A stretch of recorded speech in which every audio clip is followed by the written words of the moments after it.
السلام عليكم ومرحبا بكم معايا في قناتي. كنتمنى تكونوا بخير وبصحه جيده وانتم كتشاهدوا فيديو اليوم ان شاء الله. كيف كتشوفوا غادي نقدم معكم بيتزا اللي كتجي على هذا الشكل هذا بدون دلك، والعجينه كتجي قطنيه وهشه، كتجي رائعه في المذاق.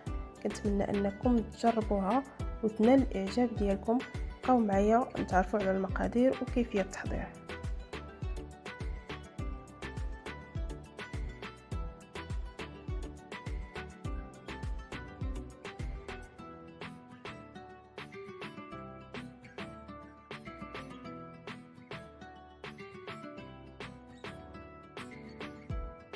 بسم الله على بركة الله. اول حاجه كناخذوا 2 كيسان دافين من الماء، كنديروهم في واحد لوبول، كنضيف ليها ملعقه كبيره من خميره الخبز، وكنضيف واحد المعلقه صغيره ديال سكر سنيده، ونخلط المكونات حتى تذوب الخميره.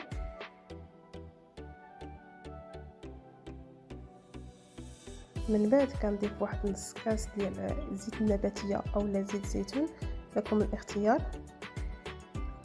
وكنضيف معلقه صغيره ديال الملح،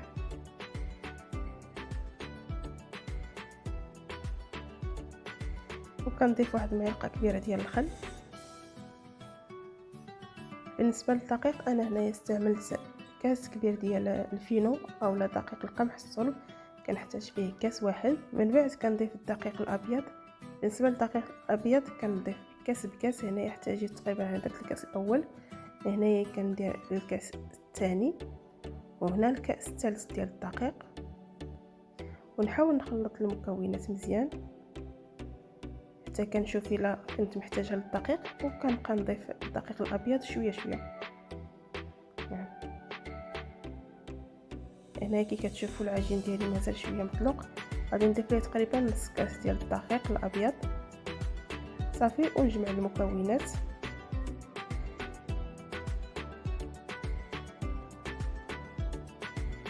كنحاول نجمعوها هكايا بلا ما ندلكو بلا والو، غير كنحاول انني نجمعو هكايا ونضربو شويه على هذه الطريقه. وها العجين ديالي جاهز. كيف ما كتلاحظوا ان العجين يكون كيلتصق، ما تخافوش منه، راه كيجي زوين صافي، كيجي هو على هذا القوام هذا. كنحاول انني نغطيه ونخليه يختمر حتى يتضاعف الحجم ديالو، وعدنا نرجع معكم. غادي ننتقل نوجد معكم الصلصه ديال الطماطم اللي غادي ندير وسط البيتزا. كناخذ هنايا تقريبا 2 معالق كبار ديال الزيت. انا هاد الزيت هذه اللي كنستعمل كتكون منسمه بالزعتر وزعتره وشويه ديال ورق سيدنا موسى وشويه الثومه. كنضيف منها 2 معالق كبار. كنضيف واحد البصيله كتكون مشلضه ونقطعها هكايا طريفات صغارين صافي، ونخليها هكا بقات تشحر على النار مهيله.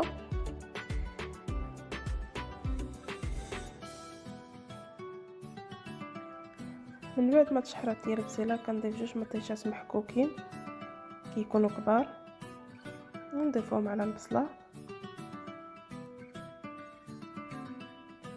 وكنضيف واحد 2 معالق كبار ديال صلصه الطماطم السائله،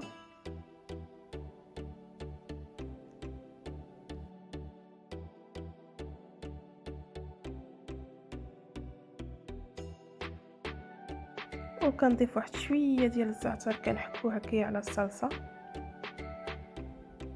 وشويه ديال الحبق كنضيفو حتى هو كيعطي نسمه زوينه للصلصه الطماطم، كتجي غزاله. بالنسبه للزعتر هو اختياري، اما تضيفوه في صلصه الطماطم اولا تضيفوه في العجين اللي وجدناه من قبل. من بعد كننتقلوا للتوابل. كنضيف نص معلقه ديال السودانيه اولا الفلفل الحار، كنضيف نص معلقه ديال الخرقوم، ونص معلقه ديال السكينجبير والبزار، الفلفل الاحمر اللي هو التحميره، وما نساوش بطبيعه الحال الملح.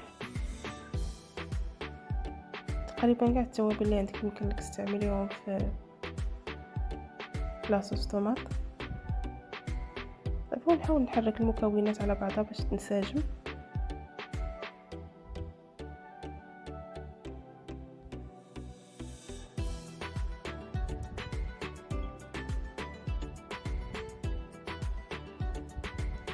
صافي. وها لاصوص ديال البنة تقريبا ها هي واجده، كنحطها على جنب انها تبرد ونرجع معكم باش نكملوا التتمه ديال التحضير. هنايا من بعد ما اختمر ليا العجين وتضاعف الحجم ديالها، غادي نحاول نزول منها الهواء. كيف ما كتلاحظوا راه العجين كيكون كيلتصق. صافي كنحاول ندير شويه ديال الدقيق على سطح العمل وندير العجين ديالي.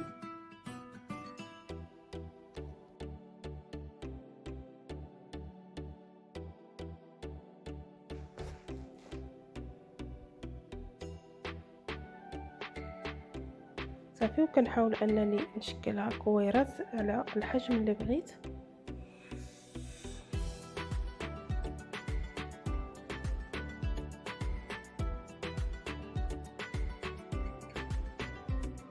من بعد كناخذ هادو الكرايات اللي درت وكنحاول نديرهم في واحد اللاطه. كيف ما كتشوفوا كندردر شويه ديال الدقيق من الفوق لحقاش العجينه كيف قلت لكم كتلتصق. وكناخذ واحد الكاس وكنحاول انني ندير هكا كنطبعها بلا ما ندلكها بلا والو.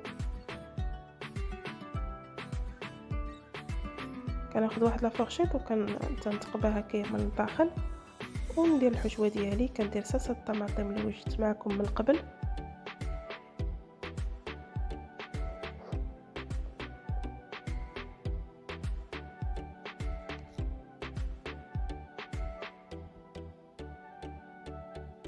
هنايا كنضيف انا بالنسبه للحشوه، الحشوه كتكون اختياريه. هنايا ضفت طريفات ديال بلح البحر. يمكن لكم تكتفيو ديروا صدر الدجاج اولا ديروا الطون اولا ديروا غير الخضر كتجي زوينه.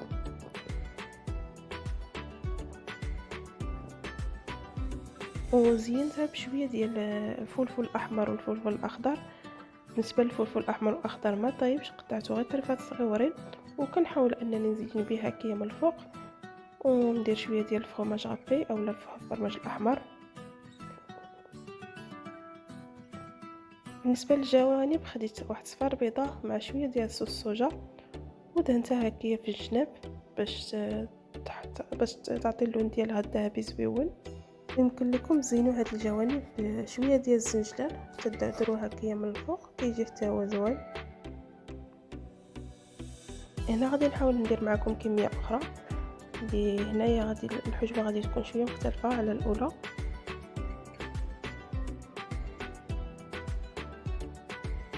من بعد ما استفتهم في اللاطه كندردر كيف قلت لكم شويه ديال الدقيق من الفوق لحقاش كتلتصق.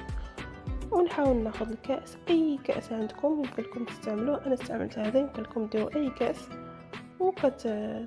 تنحاولوا اننا نطبعوها هكا شويه. صراحه هذه الطريقه ديال الكاس كتجي سهله، كتشد لك شي كاع على وقت دغيا كتوجديهم. صافي وكنحاول ندير الصلصه من الداخل نتقبهم بعدا اول الاول عاد باش ندير صلصه الطماطم.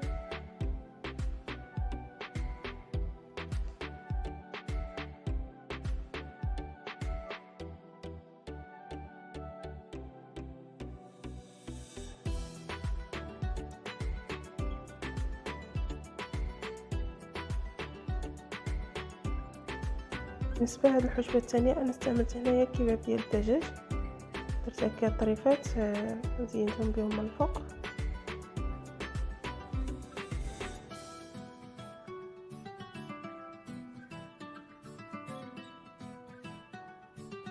وكنضيف شويه ديال الفلفل الاحمر والاخضر اللي درت في الاول.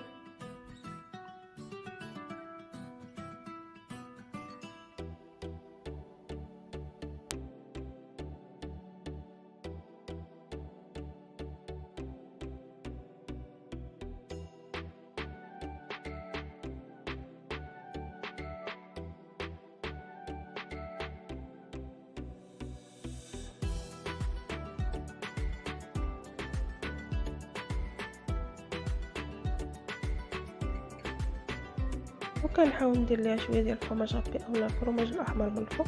الا كان متوفر عندكم الزيتون الاسود يمكن لكم تضيفوه حتى هو.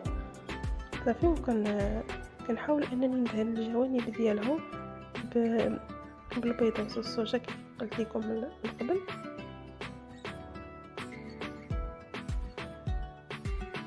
بالنسبه للفران كنشعلو على درجه حراره 180 حتى 200 درجه، كندير الفوق والتحت وكنخليها في الفران تحمر حتى كنشوفهم تحمروا من التحت، وكنشوف ان الوجه ديالها ولا ذهبي. صافي كنخرجها. هنا من بعد ما طابوا ليا لي ميني بيتزا كيجيو على هذا الشكل هذا، اللون ديالهم كيجي ذهبي كيجي غزال، والعجينه ديالهم كتكون هشيشه ورطبه. الصراحه كنتمنى انكم تجربوها، كتجي روعه. كنتمنى ان تنال الاعجاب ديالكم من بعد ما تجربوها. ولا عجبتكم لا فيديو ما تبخلوش عليا باللايكات ديالكم الزوينه والتعاليق ديالكم الزوينه. اذا كانت هذه هي الوصفه ديال اليوم، ما بقى ليا الا نودعكم ونقول لكم السلام عليكم الى فيديو قادم ان شاء الله.